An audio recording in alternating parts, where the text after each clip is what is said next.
Hi, this is Tom Needham, and you are listening to the sounds of film. And I am very excited today to have on the program an amazing director, Lisandro Alonso, and we're going to be discussing his latest film, Eureka.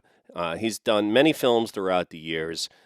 He's had his films shown at the Cannes Film Festival, at the New York Film Festival, and many other prestigious film festivals around the world. But today we're going to be speaking about, as I said, Eureka. This film is amazing.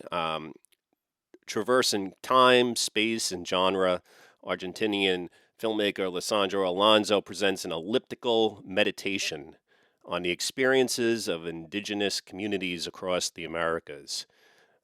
Opening in a dusty town of the Old West, reality soon transitions to contemporary South Dakota's Pine Ridge Reservation before finally landing in the jungles of 1970s Brazil. It's a really unique film and a lot going on in there. Alessandro, thank you so much for joining us today on the program. Hi, how are you? It's a pleasure to be here with you, chatting with you, and you did a great job by presenting the film. You can describe the film as much better than I, so I appreciate that. Well, it is a unique film, as I said. But tell us a little bit about your inspiration for making this film. Well, once we started, it was like nowadays, it was like 10 years ago. And I just finished my previous film called Jauja, that is the main role is played by Viggo Mortensen. And I was keep thinking about two natives that just show up for a couple of minutes in my previous film. And I thought I should keep doing more stuff with those two guys. And then that kept in my mind for a long time, for a year. And then I started thinking, okay, who represents natives in films? You know, films that I must watch as an example of by representing ideas of the way they breathe, they walk, they desire things, the way they have in order to be in this world. Hmm. And then I immediately go to the Western films, classic Western films. And then I realized that was not the best example for me to understand the way they they they wanted to be represented by. So, or maybe not all of them. So then I started writing, but nevertheless, even if I'm from South America, from Argentina, I live in a big city, 30 million people. In my deep desire, it was uh, uh, it was this idea about all the time to make a Western film. I don't know who implanted that idea in my mind. You know, it should be the culture, like it's invaded in my ideas, not only mine. I think the Western was a kind of genre that invade uh, every kind of cinema around the globe. And I think then I started thinking, okay, how serious it was the way we represent our ideas of or reflection on the way we are. And then I start thinking, it's the more complex film I ever wrote. So with Fabian Casas is a poet.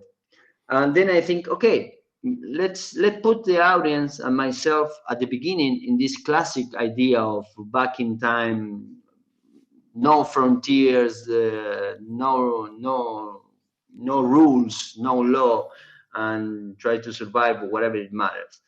And let's see what's the consequences of that kind of entertainment has in the nowadays community in South Dakota. And then by at the end, I couldn't believe that I would make this kind of film, because the essence of the film is it happening is in US. But I didn't want to end the film without put it in relationship or in relation with the way we treat natives or people or little communities in South America. And I thought I just put all there as a painting or as a poem, which I like to consider films in that way. You know, I'm not the kind of guy that really enjoy make by making narrative films. You know, for Mm. me, it's more about just take you there, and you take your own decisions and reflections, and you observe, and you make the film as much better as you can. I mean, it's going to be like in a slow observation, and I give you time to do your own connections in between the ideas that I think you should know You know, on it's this interesting. topic. You use the word poetry, and Yeah. you're absolutely right. This film doesn't follow a typical narrative structure that maybe a lot of people might expect going into a movie, but um, it is a very moving, rich, sensual experience. Can you tell us a little bit more about this concept of doing film as poetry? Well, I've been trying to, since I co-wrote the last two films with with the poet, so which that means that he didn't end it up in the film university, so he has a lot of much more freedom in order to create ideas and connections, you know, or images through literature, through by writing. And I just keep I follow him. The ideas, sometimes he doesn't know how I can even produce those images, but I just put a stop on him, and I say, okay, I will take this idea and these dialogues, and I will make a collage of your intentions and ideas in a more freestyle way. But nevertheless, just going back to the main question you just answered me minutes ago, I've been reading for a long time before I was start thinking seriously on this project in a Cormac McCarthy book, Blood Meridian, which you can find a lot of poetry in that book. It's a very intense and dense novel that happens back in time in a no law kind of frontier west, western kind of Hmm. environment. And it's a very kind of not easy book for read. It took me like, I don't know, 6 months in order to read it, even if I'm not a good reader. But the way it is wrote, or the way he writes, there's a lot of poetry, and I found it very inspired. But trying to smell that kind of perfume in this film.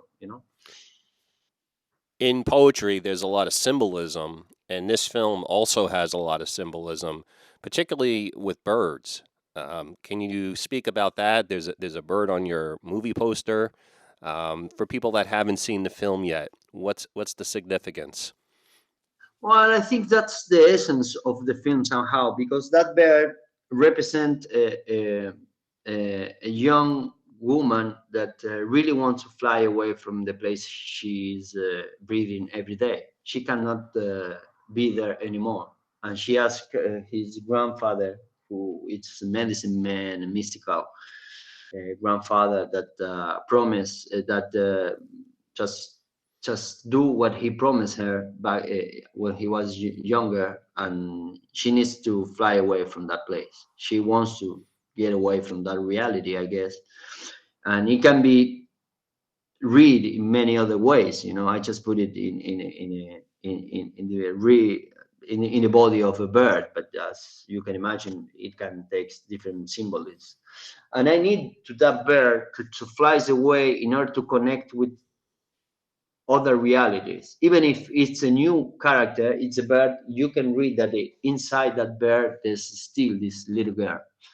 And I give the chance through this bird to that girl that is inside the bird. I'm sorry, I'm confusing, but I'm trying to do my best. English is not my No, first language. it makes sense. Go ahead. So just trying to give the opportunity that this little young girl who is flying away in embody on this bird body, to see other realities far away from the place she has born. To see there is other ways of life that you can observe, and you have chances to get away from that reality. And even if you will see other realities that for sure they are not perfect, our democracies are the other way around that perfection, you know.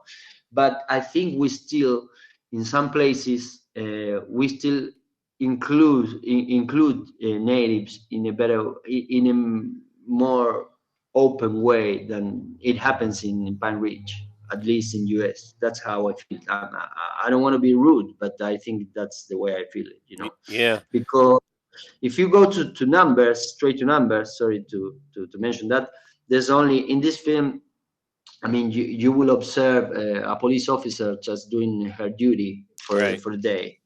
And you will see there's only 20, 23 police officers for more than 40 or 70,000 people. So inside the community. So they never stop.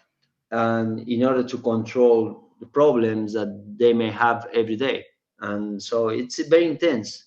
And I think it should be different because, from my understanding, being an outsider, a South American uh, man who always try to understand reality, and we always ask for support to US or to Europe in order to survive. It's interesting for me to understand that even inside US, there's some kind of political idea that is not involving in a American dream, this community somehow, you know. And I think it's something that it can be done easily in 10, 20, 30 years. It can change. And I think if this reality is not changing, is because there is something inside the government, political ideas on the government in US that doesn't want to change. I'm sorry. I mean, I don't want to be rude. I'm not from there. I'm an outsider, but this is how I've been thinking while I was doing for a year fellowship in between Harvard and New York. You know, I do a lot of research before we start shooting. I've been traveling to South Dakota for more than 4 or 5 years. You know, so in different seasons to understand.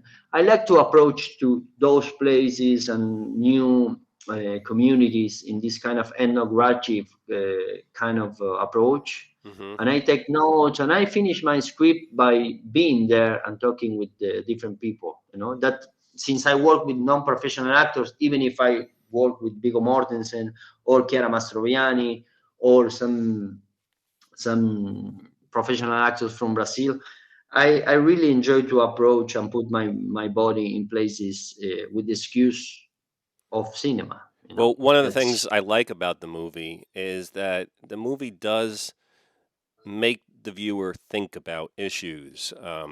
What is the broader conversation exactly that you would like people to take away from this film in terms of indigenous rights or environmental conservation? I think it's complex. It's not an easy task. But I think if I when I ask for permission inside Pine Ridge, I go straight to the police department and I say, okay, guys, I think it's important for me to show outside of US how is being a police officer in Pine Ridge. All the issues that you have to face every hour, every day, every week during the whole year. It doesn't matter if it's cold or warm. You have to go outside, open doors, and most of the time see your families, your relatives having struggling with the reality. And I think you need some support. It's not easy to be only 20 people in order to cover all this area. And I want to show outside how it works for you. Apart from that, I think my main goal is, for example, if I put the cinema worldwide, I mean, in 15, 20 countries all around, I would like if 100 people is inside the cinema, at least 7, 8, or 10 after watching the film, go to Google and search for Pine Ridge Reservation. That's all I would like to that happen, you know, and to read about, to inform. Because if I go straight to my own reality, I've been working on this film, thinking, writing, producing, financing, and pre-production and post-production and deliveries and press and film festival staff travels for 10 years. I have two kids, 12 and 9. And probably if they ask me, okay, why, Dad, why have you been working for 10 years in this community that is not even close to us? They don't even speak our language. Mm. And they are probably right, but I would ask to talk to them when they get older that I need to put my body and my energy on that side by chance because I was doing a fellowship and I get interested in this issue.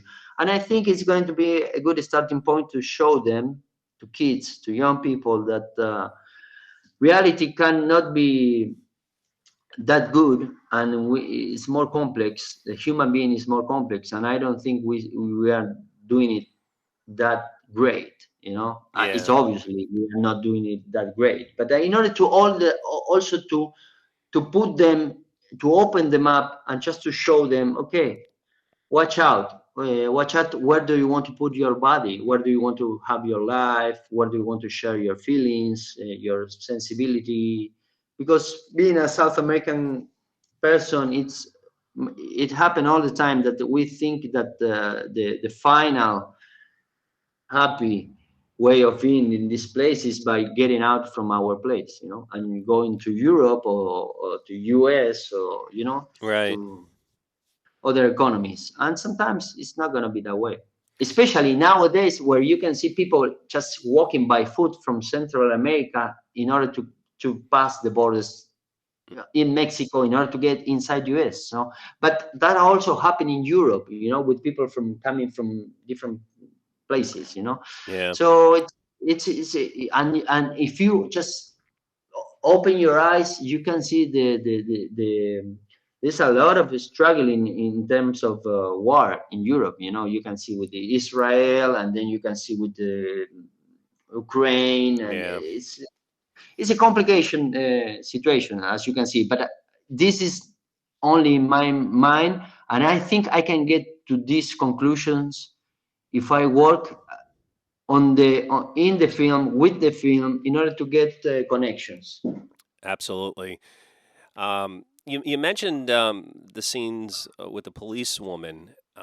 It's funny. I've seen like probably like a million films involving police and TV shows through the years, but this section of the movie was really good. Um, it kind of really just showed a side of what it's like to be a police officer in this particular situation that a lot of other movies don't really delve into.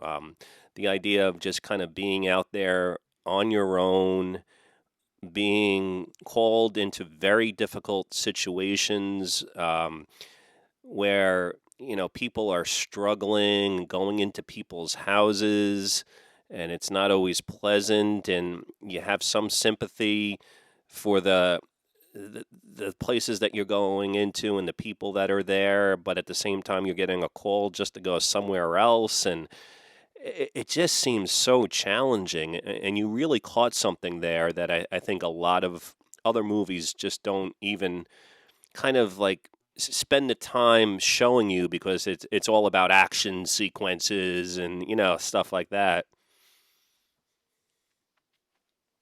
Yes, I think that was a lot of co-work with Alaina Clifford is the one who plays the police officer. She's a real police officer. She worked as a police officer for the last 4 years. Oh, Now I think she's teaching in a school. But for example, Sadie Lapointe, who plays her nephew, they are all people who has the essence of their bonds is that reality. So I just need to push them a little bit to be in frame, and they will show up with the emotions and that just came from the reality that they has been living through decades.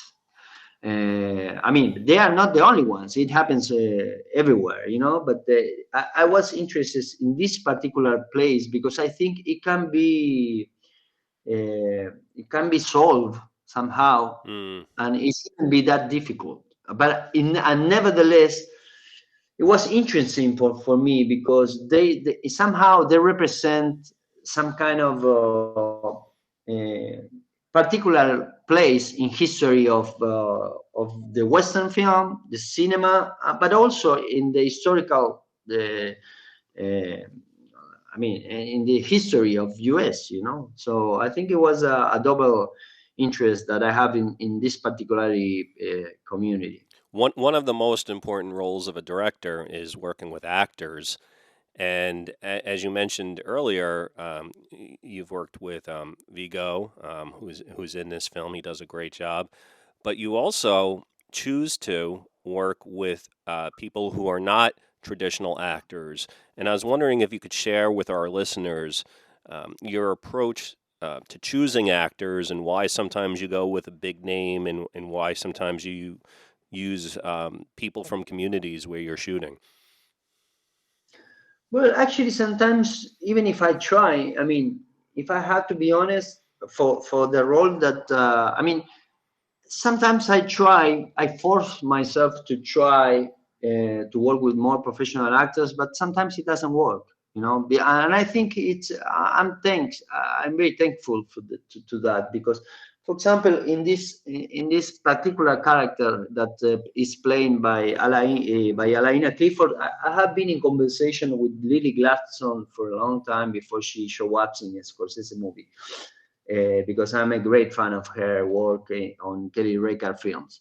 But it didn't work. I think she was not really sure about the film itself and what it was going to represent the film. I mean, I think she was aware of I'm an outsider and maybe I'm not able to tell things in the way they want to hear, you know. Or she was afraid to be only a bad press film about the community or something like that. But finally, it worked for better, you know, because it forced myself to get more in relation with the real people who they are not. I mean, even if they are acting, they are living through that reality. I mean, they don't have to play that they live in that reality. Every day they wake up in that zone, let's call it that way, and they have to. And I love that because most of the time, not in this film, in my previous film, I started, I don't know, 25 years ago, by working with people that doesn't know how to read. They never went to a cinema, a film theater. They don't have TV. They don't. I mean, I just take my car and just go away from the city and just discover people on the street, aside of the road, and I near to the river, in the jungle, you know. And I start thinking how interesting it could be for me to get in touch with a good excuse, not only to take a couple of pictures and then run away. So okay, let's just get some kind of relation, like a serious relation with some people that you are interested, who lives in a place that you have a lot of curiosity in. And I just move and I start, for example, in the first film called Freedom, it's about a woodcutter who works in a forest in the countryside. I have been like meeting him for 8 months before I start shooting. And the shooting was only 10 days. We shoot Hmm. 54 tons of Kodak material, but it's good for me. It's a good excuse to make films in order to meet people and see how they live in places that I have no idea how is to breathe on those kind of environments. So I think it's more an experience. I mean, a good film, bad film, and a successful box office film, not, I don't really care about that. I just really care to have the chance to make my films, of course, and I just ask to a film to open the door to make another one, to meet new people. Can you imagine a guy like me? I'm 49 years old. I never expect to make a film in English inside US, never in my life, but it happens. I just follow the chance. I just breathe the idea and I just go. I don't ask too much or too many intellectual questions. I just feel. And I think It's that amazing that you can do that, and you've made all these dreams come true, and you're doing something that even many people here in America, like we have a lot of people that listen to the show that want to make movies or are making movies. Um, how do you continue to do it? What is the key to your success? But it's never give up, I guess. But I think, since we have some, I mean, I think there's something very important from filmmakers friends that I have in US, that maybe in US there's another kind of a way of making movies. I receive a lot of support from institutions from Europe. My films are not expensive at all. I mean, mostly not expensive. But I don't think that's the fuel of my ideas. I think the fuel that I have is just to work with friends and family that really just believe in the idea that I'm just telling you how I work, and it feels honest. I mean, that's the way I meet Viggo Mortensen. I mean, I was doing three, four films before him, and I think he once he saw a couple of them, even if he has a strong relationship with my country, with Argentina. But I think he feels that okay, this guy is an honest guy. I mean, he doesn't want to pretend that be someone else. He's, and I think, I mean, I'm sorry to talk in a good sense about me, but I think I can have the chance to make films that nobody else can make it better than I. Hmm. I will try not to make a narrative film because I'm not that filmmaker.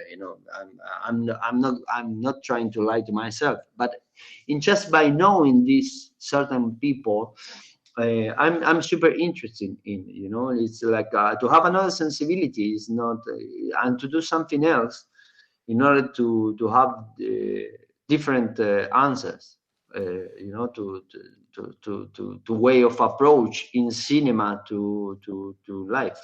Well, I love what you're doing in your movies, and I would like my listeners to see this film. It's called Eureka, and I was wondering if you can, again, just for people who have not seen this movie, I'll start off and I'll say this movie does start off with what a lot of you would recognize as a traditional Western, and it has Vigo in it. But tell them if they start watching the movie, where is this film going to take them? That's a good question. It's up to them. I'm so sorry, but my opinion, it doesn't have any special matters here. They are the main character. They are the protagonists in the screen, so during the screening, I think they whatever, as much as they do connection. Is, for example, it's like that. For example, when you go to the museum and you see a painting, no, Hmm. and you see a frame and you see the colors and it's abstract or figurative or whatever, you never know. I mean, you may do connections and you stay there for 10 minutes watching the painting, but maybe not, and you just keep walking. And the artist cannot tell what to think or how to feel his work. And I think in this movie in particularly, I think I will ask to the possible best audience is just try to feel how these people feel, because I give you the time in order to put yourself in their shoes and to breathe how profound and how hard it should be. For example, when I don't know how to say this in English, but I often says that when you go to a funeral, no, you go to a funeral. Let's say I don't want to be just too dark, Hmm. but sometimes when you go to the funeral or for a friend or your father or a brother or whatever, you know what is going to happen and you know how it's going to get, but you need to stay there and just to share and to be with the other people in silence and trying to support somehow. This is not a film that it feels like I'm going to a funeral, but there's a lot. I mean, it's a lot of human connection that you might try to discover while the film. And by the way, there's a lot of different environments, and so I think you can get some fun by watching it. Yes, A good this film takes you on a journey, and Exactly. it's very special. We've been speaking with director Lisandro Alonso. His film is Eureka. This is a film that you definitely want to experience. Is there any place online, a website or anything like that that people can go to learn about where the film is screening and stuff like that? Actually, I have no idea. I think they will really start releasing the film in New York on the 29th September, but Yep. no idea where it goes. Well, I do know if you just Google Yeah, Eureka, a lot comes up on it. So I would recommend that for people, and we're going to be posting some information on our site. So this is a really, really amazing movie. It's such a privilege for me to speak with you. You're really a legend. Your films have been playing all over the world, and it's such a treat to talk to you, Lisandro. I want to wish you the best with Eureka, and hopefully we can talk again in the future. I would love to. So thanks a lot for your time, and I just want to say just good things to your audience, and I hope you keep going to films and watch films on the cinema, not only my film, just other people's good work films. And I really appreciate your support by doing this. Okay? Thank you. Take it easy. Ciao, man. Bye bye.